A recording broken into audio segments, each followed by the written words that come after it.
we spoke about cultivating an attitude of receptiveness.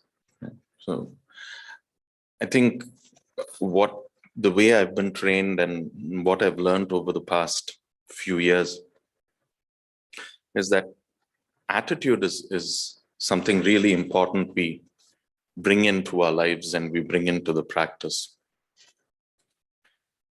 And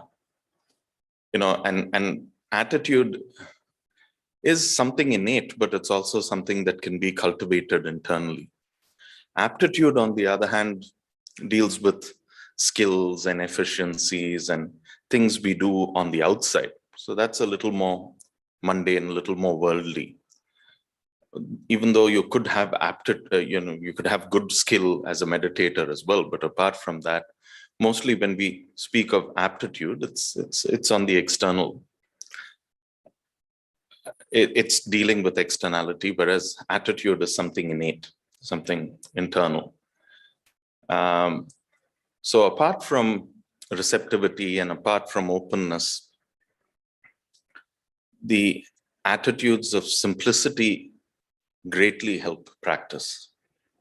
So even though monasticism is not an option for everyone, is not a path or a method for everyone, simplicity and attitudes of renunciation can be brought into any life, any mode of lifestyle that it's applicable to monastics. It's equally applicable to lay people. So see how simplicity can be brought into our lives. See what can be set aside. See what adds stress. How that can be avoided. So those are small things, very helpful things that we can do that help us with this kind of stillness of the heart and appreciating the silence behind, appreciating the background to everything. And of course, the most often quoted phrase of the Buddha is found in the Ovada Patimokkha, which is applicable to everyone. And the story of the Ovada Patimokkha is that spontaneously 1,250 arahants who were students of the Buddha decided to pay respects to the Buddha on Ashada Purnima, wasn't it? The full moon of the month of Ashada. And they went to the Buddha, paid respects, and the Buddha gave them a condensed version of the Patimokkha. And this is quite applicable to lay people as well. So it's not just something restricted to monks. And of course, the phrase is Sabba Papasa Akarana. So leave aside, do not engage in any activity that is unwholesome. Kusalasa Upasampada. Embrace or internalize whatever is wholesome. Make it yours. Ek sampatti ko apnana sampada hoti hai. So really internalize what is wholesome. Satchitta Pariyodapanam. And look at ways and means of cleansing the chitta, purifying the mind. And obviously, if you do the previous two, Satchitta Pariyodapanam will automatically happen. Because what is the root of papa? It's lobha, moha, and dosa. So anything to do with grasping, anything to do with non-clarity, confusion, delusion, and anything to do with creating a sense of other, creating a sense of alienation, creating a sense of ill will, dvesha. So that's what's called dosa. So these three are the roots of papa. The opposite, alobha, amoha, adosa, are the roots of kusala kamma. So the more we incline towards wholesomeness, the more we incline towards goodness, then automatically anything that's unwholesome, anything that's unskillful will tend to keep falling away and the chitta will get purified. Etang buddhana sasanam. So along with that, a key factor is, again, the Buddha says, Khanti paramang tapo titika. So Khanti, patience, and titika, and jo hum titiksha kehte hain Hindi or Sanskrit mein. So that's what Lumpucha always spoke about as patient endurance, right? And it's a very, very important factors of on the path. You know, it's very important to cultivate a sense of patience, because we are trained to think that, okay, if we do something, we have to get the equivalent result. So if we invest 45 minutes in meditation, that investment of 45 minutes should yield us a certain return, which is in the form of calmness or happiness or joy or whatever the expected return is. But meditation doesn't work that way. You know, the process of meditation and the results of meditation cannot be quantified in these transactional terms. And that's where the attitude of patience comes in greatly. Okay, you've meditated, you've done your bit. You might think it's a good meditation or a bad meditation, but you know, we do not have the capacity to weigh or in any way judge the results of that 45 minutes of sitting or stillness or whatever you call it. So patience comes in very handy at that time. Titiksha, again, any hurdle that comes across, not just in meditation, but even in daily life. You know, how do we deal with it in a manner that doesn't cause stress to ourselves and in a manner that doesn't cause any kind of discomfort, harm to the other people involved as well, right? So it's, again, going back to the analogy of the second arrow. You know, the first arrow is that, yes, we faced this problem. Then we compound that problem by making up mental images, by proliferating on the causes of these problems, proliferating on what we could have done to avoid these problems, proliferating on how we are going to respond if this happens the next time. All of these plans, strategies, synergies that we constantly keep creating in our minds.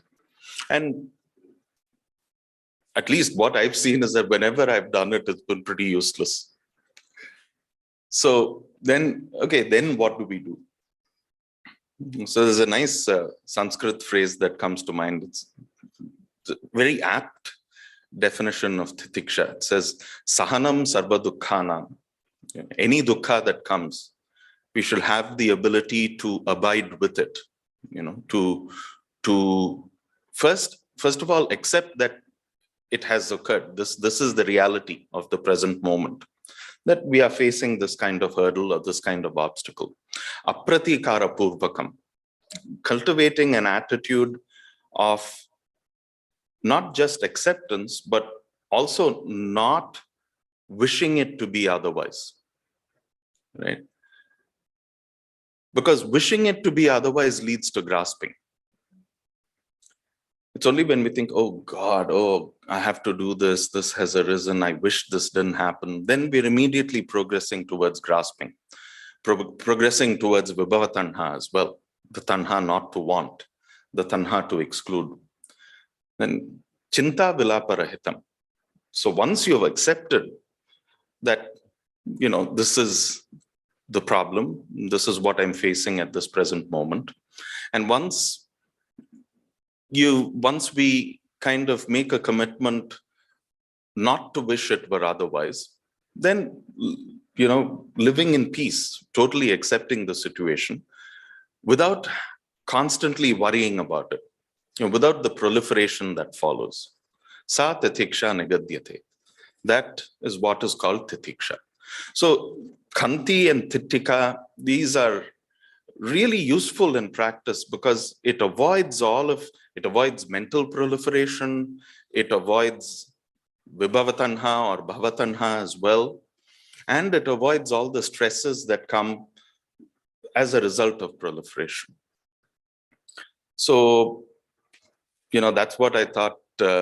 These really helped me when I was a layperson, helped me in my monastic life as well. And these are teachings that we see all our elders portray by their actions and by their words as well. So along with the attitude of receptivity, simplicity, patience, endurance, these would be really, really good friends on the path. These would be really reliable refuges on the path.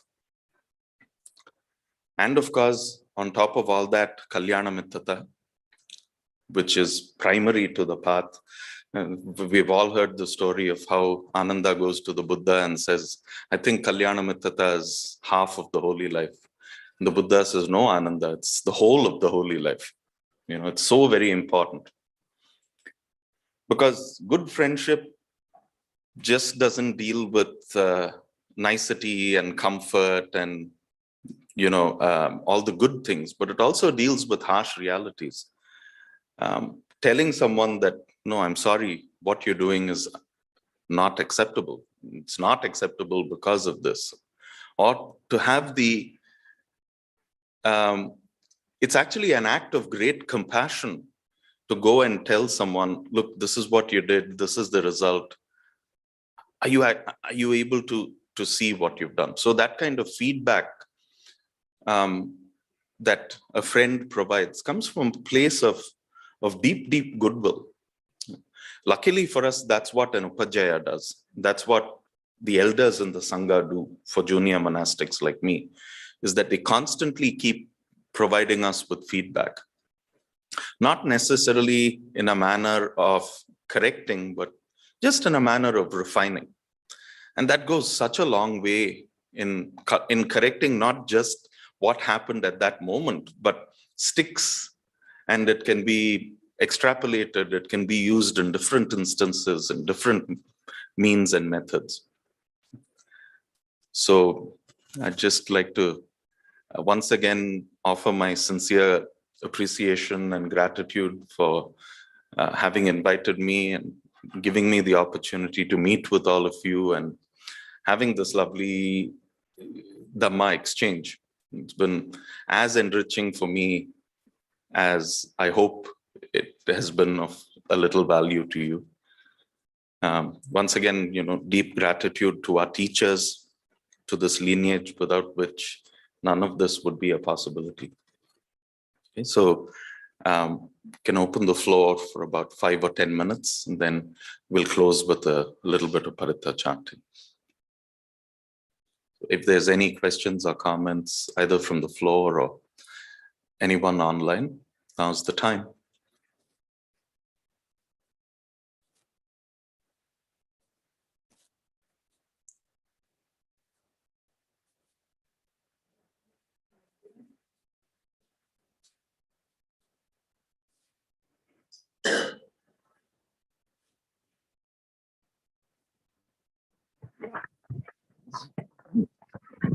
Mataji, pranam. Pranam.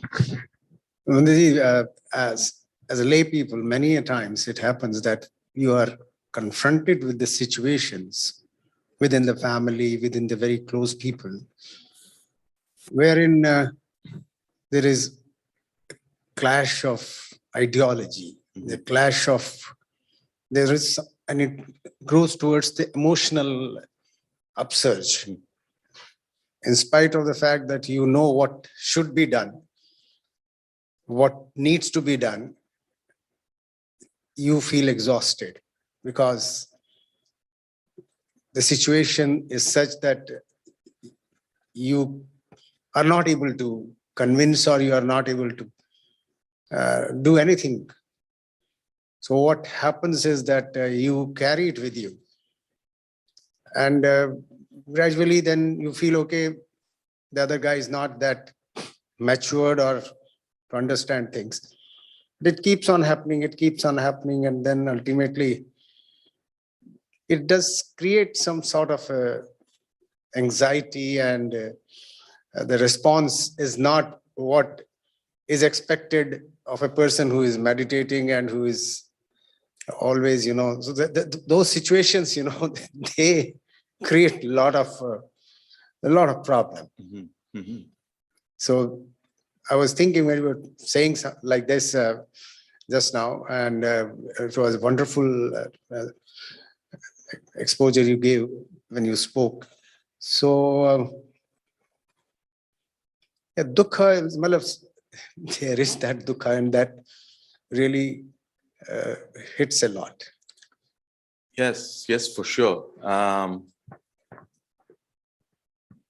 You see, the reason we carry these things, well, first of all, these events like these are excellent pointers to where we are and how well we handle our emotions.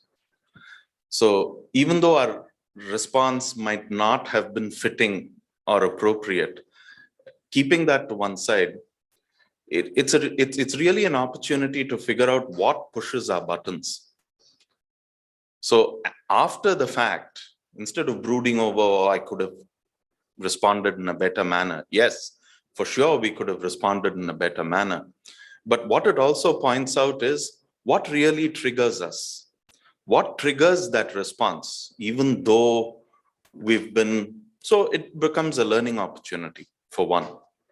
The other thing is, yes, these things have a habit of building up momentum, and we tend to carry it around. And carrying it around is also because of not having the ability to objectify it. Right? So if we are able to objectify it, then we create a distance, and that loses power to a certain extent. The momentum is reduced to a certain extent. Then it becomes easier to deal with. And of course, the stress that it brings about is again because we allow it that power over us. So as difficult as these situations are, combination of patience and objectivity is the kind of solution. If that doesn't work, then yeah, we react, and then we can always make amends, but use that as a learning tool. Happens all the time in monasteries. Or happens a lot in monasteries. You say something and, oh gosh, that didn't come out the way I wanted it to come out. I could have said it better. But we're not perfect.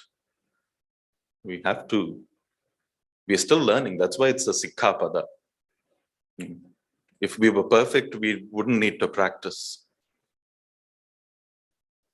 It's a joke that apparently there were two people who met, and both of them it happened that they were Catholics. So the other person says, oh, are you a practicing Catholic? And this person said, I don't have to practice, I'm perfect. So, if we were perfect, we wouldn't need sikkhapadas, we wouldn't need the training. But here we are.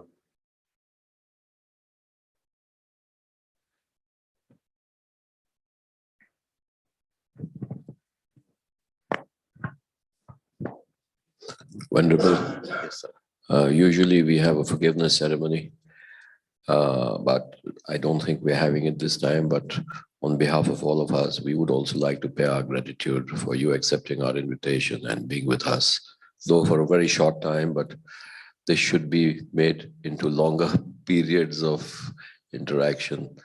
And I mean, these 1.5, 2 days were really, really very, I mean, more than I would say insightful. They were a very friendly level, and the kind of informal interactions that we had, really beautiful. I mean, and really wonderful. Thank you very much.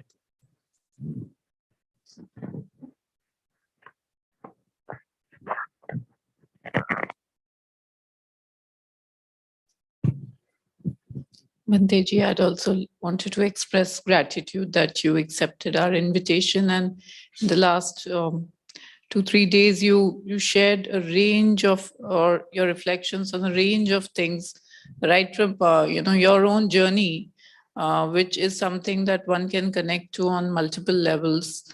And then you spoke about awareness, and we had a focus session on chanting, which was such a rich discussion. So many of us, you enabled us to share our experiences, and I think as a group we had a great learning opportunity. And then the following reflections also. So you've touched upon so many different subjects in a very short time. And as Anishi rightly said, and your presence and interactions, formal, informal, all have been very, very enriching for us. So thank you very much. And please forgive us for all mistakes, transgressions, lapses we would have done knowingly or unknowingly.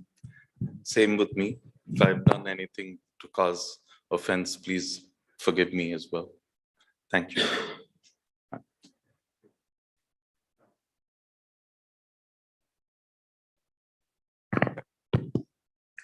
Yeah, as Anishji and Deepthi said, it was really great of you to encourage us to ask anything basically, which can clear our doubts, and we can progress on the path, and we can do better.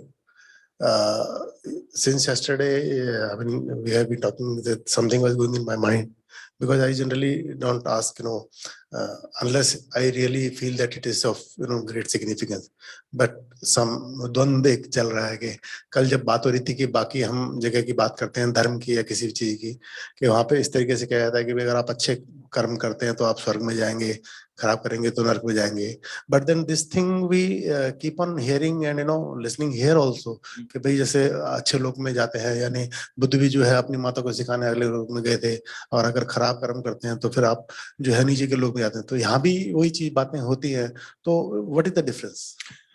वही चीज की बात होती है, मगर उसके पीछे मत पड़ना, वही बोल रहा हूं मैं. एक चीज के ऊपर चर्चा करना ठीक है, उसको समझने के लिए कोशिश करना ठीक है, मगर उसके पीछे ही पढ़ते हो और जो भी करते हो उसके वही हमारे मन में वही चलता रहता है, वो ठीक नहीं है. So I'm not saying that this is not the reality. I'm not saying that this is false, but the highest goal of this life is the transcendent goal.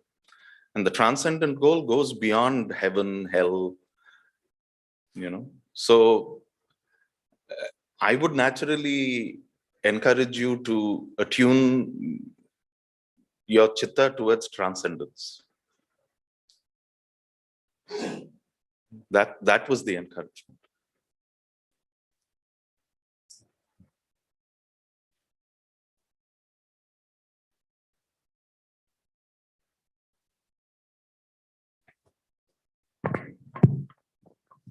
I would also like to express my gratitude, Banteji, for you have accepted our invitation and had a very wonderful time discussing Dhamma and sharing it.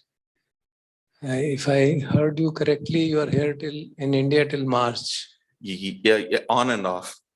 Yes. So there's a period where after Lumpur goes back, Bante Sirimedo comes and we go to Thailand for a bit, then we come back. But yes, till early March. Yes. Yeah, so because if the plans go properly as per the present plans, then Ajahn Jiviko and Venerable Mahapanyu will be here by the end of January. Yes, So in February, they had mentioned to us they would go to Yamunanagar and start staying there. So it would be wonderful if you would come sometime in February. And we'll definitely look into that. Possible. Definitely look into that. Because, our intentions were to meet with Ajahn Jivako and Bante Mahapanyu as well. Somehow the timing didn't work out. Yeah. But since my trip has gotten extended, so maybe, Bante Sirimedo and I can come and make a quick visit and go back. Yeah, that will be very nice. Thank you. Thank you very much. Okay, so I think now